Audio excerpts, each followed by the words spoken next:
Airport ಇಂದ ಹೊರಗೆ ಬರಬೇಕಾದ್ರೆ 25 ಸಾರಿ ಬಸವರಾಜ್ ಅನ್ನುವಂತ ಕಾನ್ಸ್ಟೇಬಲ್ ಹೇಗೆ ಬಂದ? ಅವನೇ ಯಾಕೆ ಬರ್ತಾ ಇದ್ದಾನೆ?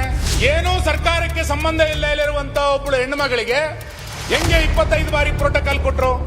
ಇಮಿಗ್ರೇಷನ್ ಅನ್ನ ಬೈಪಾಸ್ ಮಾಡ್ಲಿಕ್ಕೆ ಆಗೋದಿಲ್ಲ, ಕಸ್ಟಮ್ಸ್ ನ ಬೈಪಾಸ್ ಯಾಕೆ ರಾಜ್ಯ ಸರ್ಕಾರ ಸುನಿಲ್ ಕುಮಾರ್ ಕುತ್ಕೊಳ್ಳಿ. ಏನೋ ಪ್ರಾಬ್ಲಮ್ ಇದ್ರೆ ದಿನೇಶ್ ಸಹಾಯ ತಗೊಳ್ಳಿ. ಕಸ್ಟಮ್ ಅಧಿಕಾರಿಗಳ ವೈಫಲ್ಯ ಇದೆ ನಾನು ಹೇಳಿದ್ನಲ್ಲ, ನೀವು ಕೇಳಿಸ್ಕೊಳ್ಳಕ್ ತಯಾರಿಲ್ಲ ಅಂದ್ರೆ ರಾಜ್ಯ ಸರ್ಕಾರ ಪ್ರೋಟೋಕಾಲ್ ಕೊಟ್ಟಿದೆ ಅಂತ ಟೇಬಲ್ ಮಾಡಿ. ಹೆಂಗೆ ಖುಷಿ ಬಂದಂಗೆ ಎಲ್ಲರಿಗೂ ಪ್ರೋಟೋಕಾಲ್ ಕೊಡ್ತೀರಾ, ಎಲ್ಲರಿಗೂ ಪೊಲೀಸ್ ಜೀಪ್ ಕೊಡ್ತೀರಾ? ನಾವು ಪ್ರತಿ ಬಾರಿ ಏರ್ಪೋರ್ಟ್ಗೆ ಹೋಗ್ಬೇಕಾದ್ರೆ ಯಾರೋ ಹೊಸಬ್ರು ಪ್ರೋಟೋಕಾಲ್ ಕೊಡ್ತಾರೆ, ಒಬ್ಬರೇ ಬರೋದಿಲ್ಲ ಯಾವಾಗ್ಲೂ ಕೂಡ. ಆದ್ರೆ ಈಕೆಗೆ ಏರ್ಪೋರ್ಟ್ ಇಂದ ಹೊರಗೆ ಬರಬೇಕಾದ್ರೆ 25 ಸಾರಿ ಬಸವರಾಜ್ ಅನ್ನುವಂತ ಕಾನ್ಸ್ಟೇಬಲ್ ಹೇಗೆ ಬಂದ?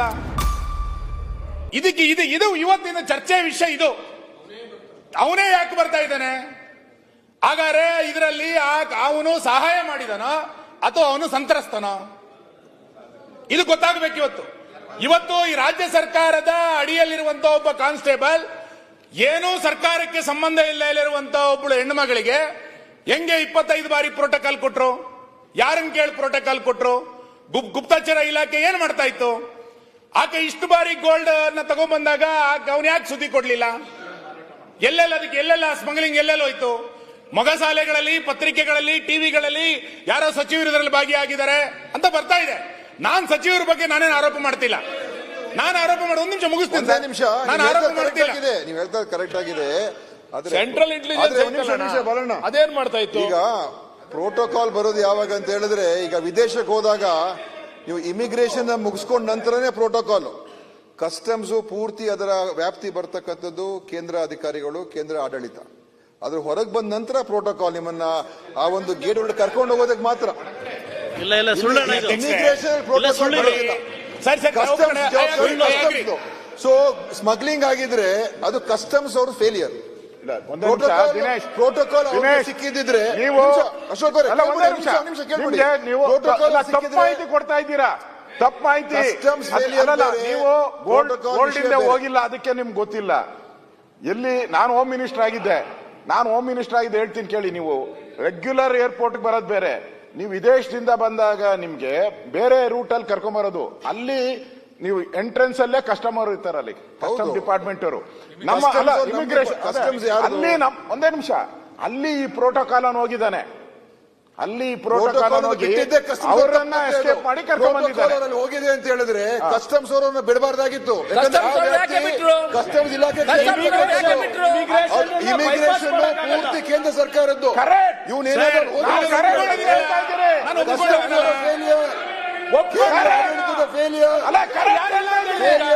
ಈಗ ಪ್ರಿಯಾಂಕರ್ಗೆ ಪ್ಲೀಸ್, ಕಸ್ಟಮ್ ಡಿಪಾರ್ಟ್ಮೆಂಟ್ ಅವ್ರದ್ದು ವೈಫಲ್ಯ ಅಂತ ನಾನು ಇಮಿಗ್ರೇಷನ್ ಬೈಪಾಸ್ ಮಾಡ್ಲಿಕ್ಕೆ ಬೈ ಲಾ ಇಮಿಗ್ರೇಷನ್ ಅನ್ನ ಬೈಪಾಸ್ ಮಾಡ್ಲಿಕ್ಕೆ ಆಗೋದಿಲ್ಲ, ಕಸ್ಟಮ್ಸ್ ನ ಬೈಪಾಸ್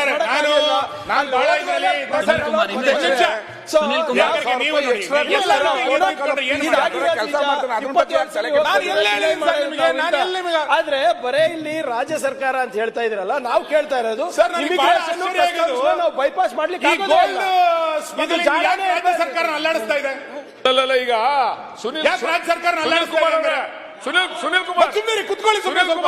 ಏನೋ ಪ್ರಾಬ್ಲಮ್ ಇದ್ರೆ ದಿನೇಶ್ ಸಹಾಯ ತಗೊಳ್ಳಿ. ಸುನಿಲ್ ಕುಮಾರ್ ಅವರ ನೀವು ಇಲ್ಲಿ ಚರ್ಚೆ ಮಾಡ್ಬಿಡಿ.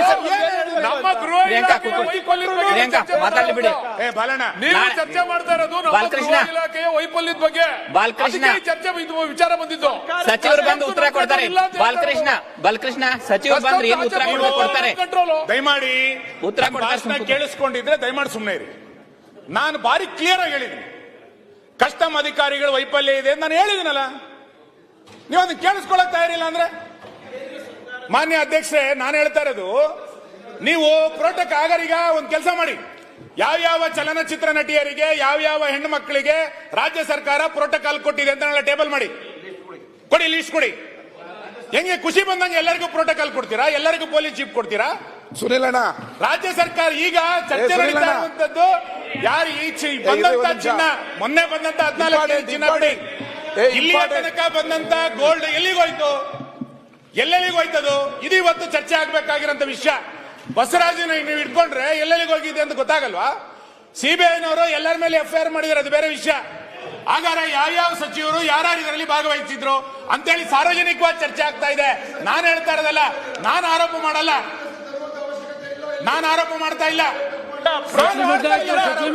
ಸರ್ ಪ್ರೋಟೋಕಾಲ್ ಕೊಟ್ರೆ ರಾಜ್ಯ ಸಚಿವರು, ಕಸ್ಟಮ್ಸ್ ಅಂದ್ರೆ ಕೇಂದ್ರ ಸಚಿವರಲ್ವಾ? ಎಸ್. ಅಂದ್ರೆ ಕೇಂದ್ರ ಸಚಿವರು ನಾನು ಹೇಳಿ, ಅದನ್ನು ಹೇಳು.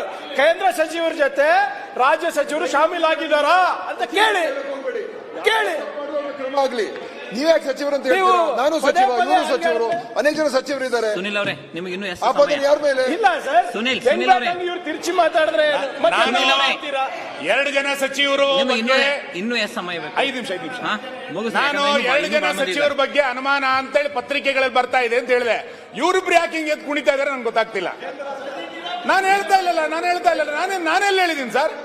ನಾವು ಮಂಡಿಸ್ತಾ ಇದ್ವಿ. ನಾನು ಹೇಳಿದ್ದೇನು ಅಂತಂದ್ರೆ, ಆ ಬಂದಂತ 14 ಕೆಜಿ ಗೋಲ್ಡ್ ಬಿಡಿ, 24 ಬಾರಿ ಬಂದಂತ ಗೋಲ್ಡ್ ಯಾವ ಮನೆಗೆ ಹೋಯ್ತು, ಎಲ್ಲಿ ಅದು ಆಯ್ತು? ಪ್ರೋಟೋಕಾಲ್ ಕೊಟ್ಟಿದ್ದಾರೆ ಅಂತಂದ್ರೆ ಯಾರು ಸಚಿವರು ಅದರ ಹಿಂದೆ ಇದ್ರು, ಯಾವ ಹಿರಿಯ ಅಧಿಕಾರಿ ಅದರ ಹಿಂದೆ ಇದ್ರು? ಇದು ಇವತ್ತು ರಾಜ್ಯದ ಜನರ ಪ್ರಶ್ನೆ. ಇದು ಗೊತ್ತಾಗಬೇಕಾಗಿದೆ. ಸದನ ನಡೀತಾ ಇರ್ಬೇಕಾದ್ರೆ ಈ ಘಟನೆ ನಡೆದಾಗ ವಿರೋಧ ಪಕ್ಷವಾಗಿ ನಾವು ಇದನ್ನ ಕೇಳಂಗಿಲ್ಲೇನೋ? ಎಲ್ಲೋಗಿದೆ ಅಂತ ಚರ್ಚೆ ಬಾರಿ ಅವ್ರ ಹಂಗೆ ಇವ್ರ ಹಿಂಗೆ ಅಂತೇಳಿ ದಿನಕ್ಕೊಂದು ಬಾರಿ ಸಾರ್ವಜನಿಕವಾಗಿ ಚರ್ಚೆ ನಡೀತಾ ಇರ್ಬೇಕಾದ್ರೆ ಕೇಳಬೇಕು ಎಲ್ಲೋಗಿದೆ ಅಂತ. ಆಯ್ತಪ್ಪ, ಸಚಿವರ ಹತ್ರ ಹೋಗಿಲ್ಲ, ಹಂಗಾರೆ AICC ಕಚೇರಿಗೆ ಹೋಗಿದೆ ಅಂತ ಹೇಳಿ ನಾನು. ಎಲ್ಲೋಗಿದೆ ಹಂಗಾರೆ ಇದು? ಎಲ್ಲರ ಕಡೆ ಹೋಗಿರ್ಲೇಬೇಕಲ್ಲ, ಎಲ್ಲಿ ಅಂತ ಗೊತ್ತಾಗಲ್ಲ.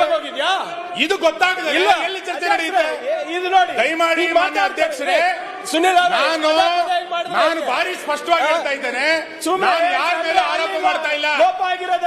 ಸಾರ್ವಜನಿಕವಾಗಿರುವಂತಹ ಅನುಮಾನಗಳನ್ನ ದಯಮಾಡಿ ಕ್ಲಿಯರ್ ಮಾಡಿ. ಅದು ಕೇಂದ್ರ ಸರ್ಕಾರ ಇರ್ಬೋದು, ರಾಜ್ಯ ಸರ್ಕಾರ ಇರ್ಬೋದು, ರಾಜ್ಯ ಸರ್ಕಾರ ಇರ್ಬೋದು. ಇದೊಂದು ಗ್ಯಾಂಬ್ಲಿಂಗು, ಇದೊಂದು ಸ್ಮಗ್ಲಿಂಗು. ನಮ್ಮ ರಾಜ್ಯ ಚಿನ್ನ ಕಳ್ಳ ಸಾಗಾಣಿಕೆಯ ಕೇಂದ್ರ ಬೆಂಗಳೂರು ಆಗಬಾರದು. ಇದಕ್ಕಿರುವಂತ ಅನುಮಾನಗಳನ್ನ ದೂರ ಮಾಡಿ, ದಯಮಾಡಿ ಇದನ್ನ ಪತ್ತೆ ಮಾಡಿ ಎನ್ನುವಂತ ನನ್ನ ಆಗ್ರಹ. ಕೇಂದ್ರ ಸರ್ಕಾರ ನಿಲ್ಲಿಸಬೇಕಾಗಿರೋದು, ಅಲ್ಲಿಂದ ಒಳಗ್ ಬಂದ್ಮೇಲೆ ನಮ್ಮ ರಾಜ್ಯ ಪೊಲೀಸು ಮಾನ್ಯ ಅಧ್ಯಕ್ಷರೇ,